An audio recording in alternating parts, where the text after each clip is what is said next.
আমার এই ছোট্ট পরিবারের সকল সদস্যকে জানাই শুভ নববর্ষের প্রীতি ও শুভেচ্ছা। সকলের নতুন বছর খুবই ভালো কাটুক, আনন্দে কাটুক, আর সবাই যেন ভালো থাকে, সুস্থ থাকে। এই সকাল এখন 6:30 মতো বাজে।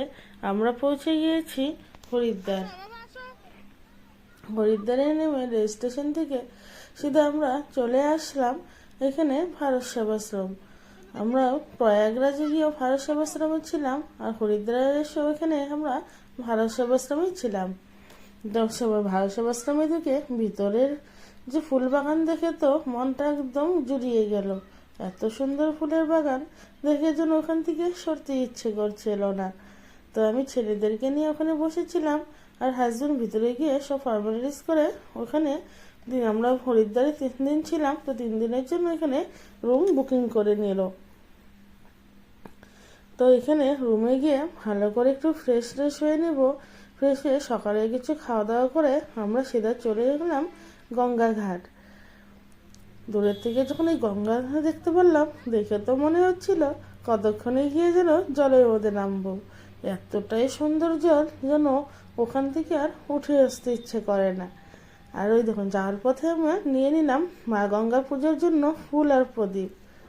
ওখানে কিন্তু শাড়ি দিয়ে দিয়ে অনেক রকম দোকান দেখতে পাবেন, যেখান থেকে আপনারা পুজোর সমস্ত জিনিসপত্র কিনে নিতে পারবেন। প্রচুর দোকান রয়েছে, আর প্রচুর কিন্তু জিনিসপত্র এখানে পাওয়া যায়।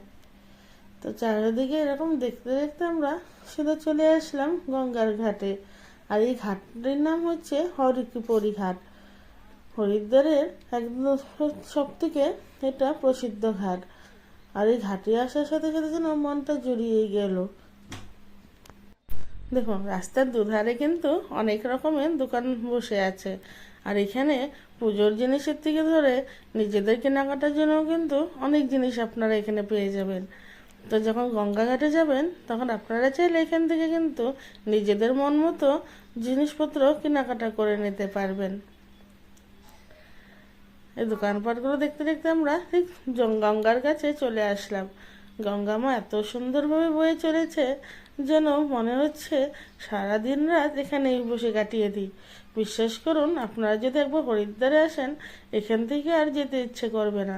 এত সুন্দর গঙ্গা দেখলে মনে হয় দিনরাত যেন এখানেই বসে কেটে যাক। গঙ্গার জলের স্রোত দেখছেন কত সুন্দরভাবে বয়ে চলেছে। সারা দিন রাত এইরকম অবিরাম ভাবে গঙ্গা বয়ে চলেছে। আর এই সেই গঙ্গার ঘাট যেখানে হরিদ্বারে সেই বিখ্যাত বিকালবেলা যেটা গঙ্গা আরতি হয়, সকাল বিকালে এখানেই কিন্তু আয়োজন করা হয়। আর যেটিকে দেখার জন্য হাজার হাজার ভক্তের এখানে সমাগম ঘটে। পরের একটি ব্লগে আপনাদের কাছে আমি বিকালবেলার যেটা গঙ্গা আরতি হয় সেটিকেও তুলে ধরবো। দেখুন, চারদিকে যেন এত সুন্দর দৃশ্য দেখে যেন মনটা জুড়িয়ে গেল। কিছুক্ষণ দাঁড়িয়ে নিয়ে এই জলের এই দৃশ্যটাকে উপভোগ করে নিলাম। এই ঘাটে কিন্তু সকাল থেকে রাত পর্যন্ত সবসময় কিন্তু এরকম মানুষের ভিড় থাকে। সবসময় এখানে মানুষ কিন্তু এরকম আসতেই থাকে।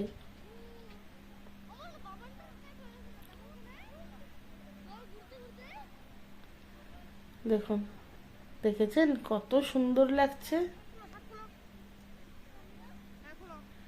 আর দেখুন, 2 ছেলেকে নিয়ে ওর বাবা জলে নেমে পড়েছে স্নান করার জন্য। তো জলের ওই পারে তো যাওয়া যায় না, যেহেতু প্রচন্ড জলের স্রোত, সেই জন্য এরকম করে রড বাঁধা আছে, আর তার সাথে এরকম শিকল দেওয়া আছে, যেটিকে ধরে মানুষ এখানে স্নান করে নেয়। তবে যারা সাঁতার জানে তারা কিন্তু ঠিকই জলের মাঝখান অব্দি চলে যাচ্ছে। ঘরের থেকে একটা মগ নিয়ে গিয়েছিলাম, যেহেতু বাচ্চারা ডুব দিতে পারবে না, সেই জন্য ওদের স্নান করার জন্য একটা মগ নিয়ে গিয়েছি। জল কিন্তু প্রচন্ড ঠান্ডা। দেখুন, সবাই মিলে গঙ্গা স্নান করে নিয়েছি। স্নান করে এখন গঙ্গা মার পুজোর জন্য এখানে ফুল আর প্রদীপ নিয়ে মায়ের গঙ্গা মাকে প্রদীপ দান করছি।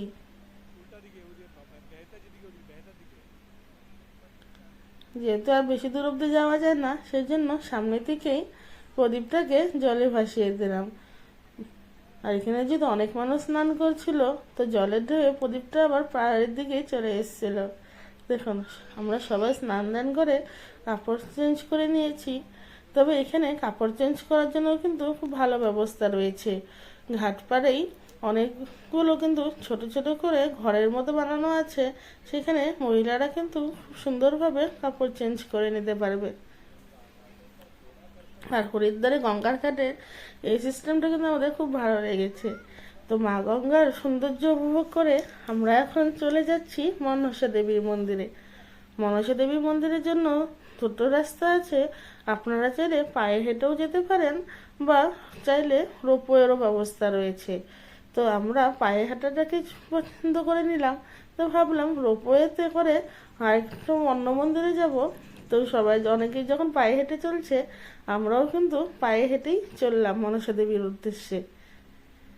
তবে অনেকটা উঁচু পাহাড়, একবারে তো এরকম চড়া যায় না। বাচ্চারা তো উঠে উঠে একটু হাঁপিয়ে যাচ্ছিল, সেই জন্য অল্প কিছুক্ষণ উঠে উঠে অল্প সময় রেস্ট নিয়ে নিয়ে আবার উঠছিলাম।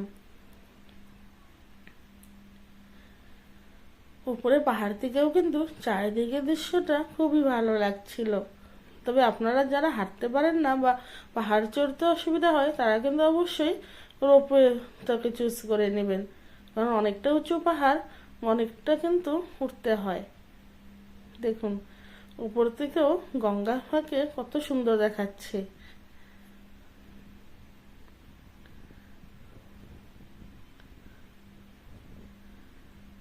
পাহাড় চড়তে কিন্তু আমার বেশ ভালোই লাগে। হ্যাঁ, একটু কষ্ট হয় বটে, বাট চড়তে কিন্তু ভীষণ ভালো লাগে। আপনাদের কার কার এরকম পাহাড় চড়তে ভালো লাগে অবশ্যই কিন্তু আমাকে কমেন্ট করে জানাবেন। আর নতুন জায়গায় গিয়ে এরকম কিছু অ্যাডভেঞ্চারাস জিনিস দেখলে কিন্তু ভালোই লাগে। দেখুন, ছোট ছেলে আর হাঁটতে পারছিল না, সেই জন্যই ও কিন্তু ওর বাবার কাঁধে করে চড়ছে। আর বাবার কাঁধে উঠে ছেলে কিন্তু ভীষণ খুশি। আর ওই দেখুন, বড়টাও একটু ক্লান্ত হয়ে গিয়েছে। বাচ্চা তো এত উঁচুতে পাহাড় চড়া ওদের জন্য একটু কষ্ট হয়ে যায়। তবে আমার ছেলেরা কিন্তু ভীষণ ফুর্তি করে পাহাড় চড়েছে।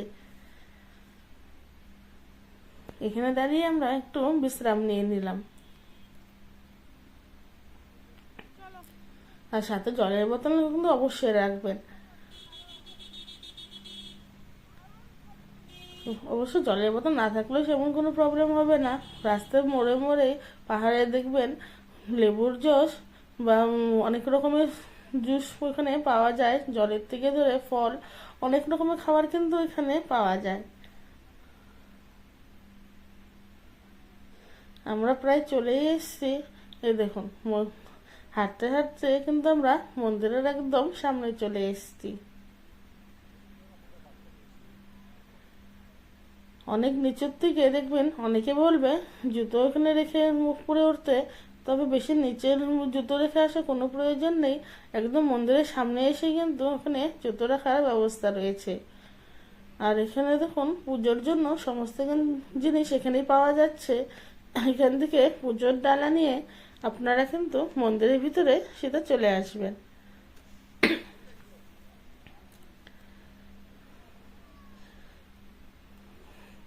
দেখুন, এখানেও কিন্তু নানান রকম জিনিসের দোকানপাট রয়েছে। হরিদ্বারে গেলে এত সুন্দর দোকান, ঝাঁ চকচকে দোকানপাট দেখলে মনে হয় সব জিনিস যেন কিনে ঘরে নিয়ে চলি। দেখুন, মনসা দেবী মন্দিরের ভিতরে কিন্তু আমরা প্রবেশ করে নিয়েছি। ভিতরে গিয়ে মায়ের দর্শন করে মনটা যেন জুড়িয়ে গেল। মন্দির দর্শন করে আমরা আবার সিধা এখন হোটেল রুমে চলে যাব দুপুরে খাওয়া দাওয়া করার জন্য। ভিডিওটি দেখার জন্য অনেক